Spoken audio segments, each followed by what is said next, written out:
was born in Durban, where our family were on a mission station in Ubombo in KZN. So my formative years were up in the hills in Ubombo. My father was a doctor, my mother was a nursery school teacher, which also shaped my social upbringing of seeing others, because at the time it was pretty much very black and white in terms of what black people had access to and the white doctors. The doctors on the station were white, my family is coloured, the nurses were often black, or were black because they served the village and the community from surround, so people used to come from afar to come and be seen to by the doctors and the nurses on the site. And then my mom, because she was a teacher by training, she just started informally a creche, so the nurses used to bring their children, we used to go, well, I used to go to the creche as well, and that's pretty much how we grew up. But I was fortunate enough to be able to get articles at Webber Wentzel. I don't know if it's fortunate or if I just worked hard and was at the right place at the right time. And in fact, even when I was at university, I was working all the time. Besides being in the law faculty, working in the law library, I was on the student council, student representative council for the law faculty as well. So it was a very immersive experience and I wanted to be part of it.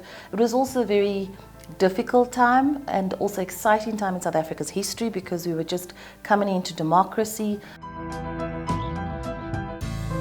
It was those early days with Nelson Mandela being released, new constitution, new voting. So it was a really exciting time to be in law, certainly.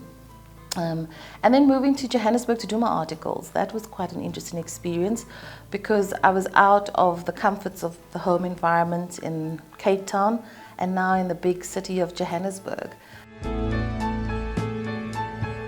I was asked to go and meet with the client, and the client says to me, "But you're a female. I wanted a male lawyer." And I'm like, "But I'm the lawyer that's been asked to deal with this matter." And he says, "No, I want to deal with a male lawyer." So that was a bit shocking at the time and jarring, but it's the kind of thing that makes you stronger. It's like, well, there's nobody else, it's just me. You either deal with me or no one else. And so those were the learning curves, or how women were viewed in terms of how our dress code, for example, in terms of some of the shapes of what were perceived to be appropriate attire for women. In other words, skirts and dresses, and not necessarily pantsuits. I also saw learning and studying further as an opportunity to do better, to differentiate myself, to move on, to be more independent, and it helped then having more expertise in different areas. So I did a master's in space law, broadcasting, telecoms law, and that was just wonderful because it opened up a whole new area of law and life that I wasn't exposed to. I remember being asked one day, MTN had got the license to go into Nigeria, and I was asked, "Joy, maybe would you be willing to go to Nigeria to help with the legal work, in terms of getting the legal work done?" And I said, chatted to my husband, and he was comfortable with it, and I'm like, yes, happy to go.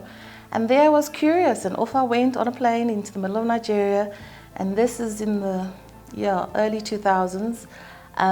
Again, very different experience, thrown in different culture, different way of being and way in which the world operates, being so far north. Then I got more curious about, I was in the IT industry, understanding what are some of these concepts you talk about. So when you say a software is being developed and it's going to be held in an escrow account and you can't change the code, no, man, that makes no sense. I want to know if I'm going to pay for this, you need to be able to make the change and all the rest of it. So the curiosity of trying to understand what that means helped me in a way to change direction. Because it was the Executive MBA, so everybody thinks they're in control and everybody wants to be the leader or the CEO, and you're working groups. So that first module, we were storming and forming like you couldn't believe till 2, 3 in the morning. Because at those stages, you're learning about yourself. Well, actually, in those first couple of modules, you're not learning about yourself. You're learning about others because you feel you can control everybody else. You come from a role where you're in control and it's positional power and people either listen to you or they're told to listen to you. Now you're coming into a very immersive studying environment and you're trying to apply the same pattern of behavior, and that didn't always work. But that's also a good thing about those kinds of study programs, because it makes you realize it challenges one to say you've got to be courageous to step up, to also let others step up and not be the one in charge or in control all the time. We've had so many different revolutions, industrial revolution, now the digital revolution. The one revolution that I'm still waiting for is the human revolution. And by that I mean the self-awareness and the self-growth revolution needs to happen, because in the big corporates and the work environment as well, it's all about the output, never minding the impact to the person to do that. And yet there's research, and we can show the evidence that if we look after the human, if we focus on how the human is coping, we can get those outputs.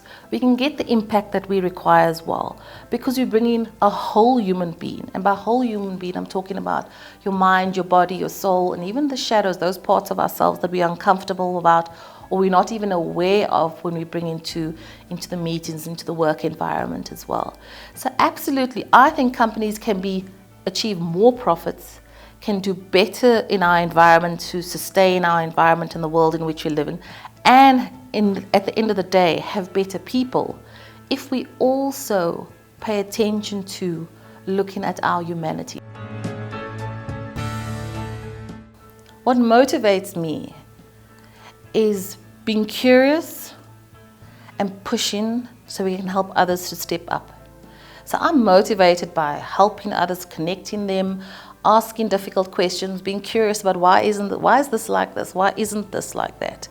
Because I think they create space and opportunities for other shifts to happen, to create awareness that we can live in a better world, we can be better human beings, we can be better mothers, fathers, board members, directors, if we just ask and be curious about ourselves and be curious about others. That's what motivates me. Be curious about yourself and be curious about others.